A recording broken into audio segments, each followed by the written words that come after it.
ಚಿತ್ರಾನ್ನ ಅಂದರೆ ಯಾರಿಗಿಷ್ಟ ಇಲ್ಲ ಹೇಳಿ, ಅದರಲ್ಲೂ ಮಾವಿನಕಾಯಿ ಚಿತ್ರಾನ್ನ ಅಂತೂ ನನ್ನ ಫೇವ್ರೇಟ್. ನಿಮಗೂ ಆ ರೆಸಿಪಿ ಹೇಳ್ಕೊಡ್ತೀನಿ ಬನ್ನಿ. ಫಸ್ಟು ಒಂದು ಪ್ಯಾನ್ಗೆ ಸ್ವಲ್ಪ ಎಣ್ಣೆ ಹಾಕ್ಕೊಳ್ಳಿ, 1-2 ಸ್ಪೂನಷ್ಟು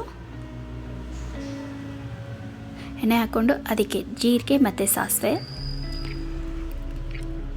ಕಡಲೆಬೇಳೆ ಮತ್ತು ಉದ್ದಿನಬೇಳೆ ಹಾಕ್ಕೊಳ್ಳಿ. ಇಲ್ಲಿ ಗೋಡಂಬಿ ಹಾಕ್ಕೊಳ್ತಾ ಇದ್ದೀನಿ ನಾನು. ಕಡಲೆ ಬೀಜ ಹಾಕ್ಕೋಬೇಕು, ಬಟ್ ಸ್ಕಿಪ್ ಮಾಡಿದ್ದೀನಿ ನಾನು ಅದನ್ನು. ಮತ್ತು ಒಂದು ಸ್ವಲ್ಪ ಶುಂಠಿ,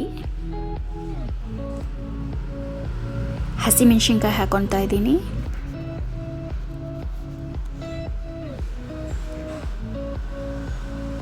ಆಮೇಲೆ ಕ್ಯಾಪ್ಸಿಕಮ್ ಹಾಕ್ಕೊಳ್ತಾ ಇದ್ದೀನಿ. ಕ್ಯಾಪ್ಸಿಕಮ್ ಕಂಪ್ಲೀಟ್ಲಿ ಆಪ್ಷನಲ್, ಬೇಕಿದ್ದರೆ ಹಾಕ್ಕೊಳ್ಳಿ, ಇಲ್ಲಾಂದರೆ ಸ್ಕಿಪ್ ಮಾಡ್ಬೋದು. ಇದು ಟೇಸ್ಟ್ ಚೆನ್ನಾಗಿ ಬರುತ್ತೆ ಅಂತ ಹಾಕ್ತಾಯಿದ್ದೀನಿ. ಮತ್ತು ಕರಿಬೇವು ಹಾಕ್ಕೊಳ್ತಾ ಇದ್ದೀನಿ. ಇದಿಷ್ಟು ಹಾಕ್ಕೊಂಡು ಒಂದು ಸ್ವಲ್ಪ ರೋಸ್ಟ್ ಮಾಡ್ಕೊಳ್ಳಿ.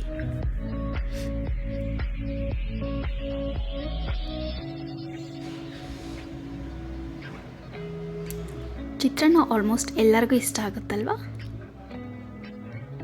ಯಾರ್ಯಾರಿಗೆ ಚಿತ್ರಾನ್ನ ಅಂದರೆ ಇಷ್ಟ ಕಮೆಂಟ್ ಬಾಕ್ಸಲ್ಲಿ ತಿಳಿಸಿ. ಆಮೇಲೆ ಮಾವಿನಕಾಯಿ, ತುರಿದಿರೋ ಮಾವಿನಕಾಯಿನ ಹಾಕ್ಕೊಳ್ತಾ ಇದ್ದೀನಿ.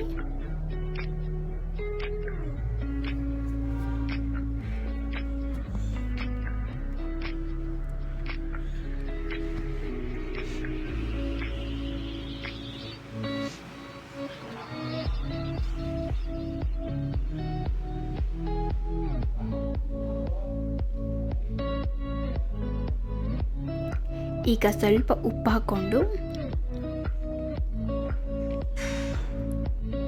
ಮತ್ತು ಸಕ್ಕರೆ ಹಾಕ್ಕೊಳ್ತಾ ಇದ್ದೀನಿ. ಸಕ್ಕರೆ ಹಾಕ್ಕೊಂಡ್ರೆ ಅದು ಹುಳಿ ಇರುತ್ತಲ್ವ, ಅದನ್ನು ಬ್ಯಾಲೆನ್ಸ್ ಮಾಡುತ್ತೆ. ಹಾಗಾಗಿ ಸಕ್ಕರೆ ಹಾಕ್ಕೊಳ್ತಾ ಇದ್ದೀನಿ. ಆಮೇಲೆ ಸ್ವಲ್ಪ ಅರಿಶಿನ ಹಾಕ್ಕೊಳ್ತಾ ಇದ್ದೀನಿ. ಕೊಬ್ಬರಿ ತುರಿ ಲಾಸ್ಟಲ್ಲಿ ಹಾಕ್ಕೊಳ್ಳಿ. ಈಗ ಮಾಡಿಟ್ಟಿರೋ ಅನ್ನನ ಇದ್ರ ಜೊತೆ ಕಲಸಿದ್ರೆ ಚಿತ್ರಾನ್ನ ರೆಡಿ. ಇದು ಸಿಂಪಲ್. ಇನ್ನೂ ಮಸಾಲೆ ಎಲ್ಲ ರುಬ್ಬಿಟ್ಟು ಮಾಡ್ತಾರೆ, ಅದು ನೆಕ್ಸ್ಟ್ ಹಾಕ್ತೀನಿ. ಇದು ಫಾಸ್ಟಾಗಿ ಆಗಲಿ ಅಂತ ಹೇಳಿ ಈ ರೀತಿ ಮಾಡಿದ್ದೀನಿ. ಟ್ರೈ ಮಾಡಿ ಒಂದ್ಸತಿ ಎಲ್ಲರೂ.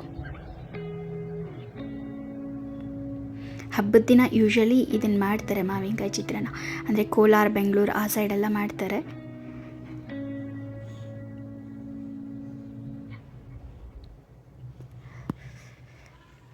ನೀವು ಟ್ರೈ ಮಾಡಿ ನಂಗೆ ಕಮೆಂಟ್ ಬಾಕ್ಸಲ್ಲಿ ತಿಳಿಸಿ ಹೇಗೆ ಬಂತು ಅಂತ. Thank you for watching. Like ಮಾಡಿ, ಶೇರ್ ಮಾಡಿ, ಕಮೆಂಟ್ ಮಾಡಿ. ಇದು ಟೇಸ್ಟ್ ಮಾತ್ರ ಮಸ್ತ್ ಇತ್ತು, ತುಂಬ ಚೆನ್ನಾಗಾಗಿತ್ತು. Thank you.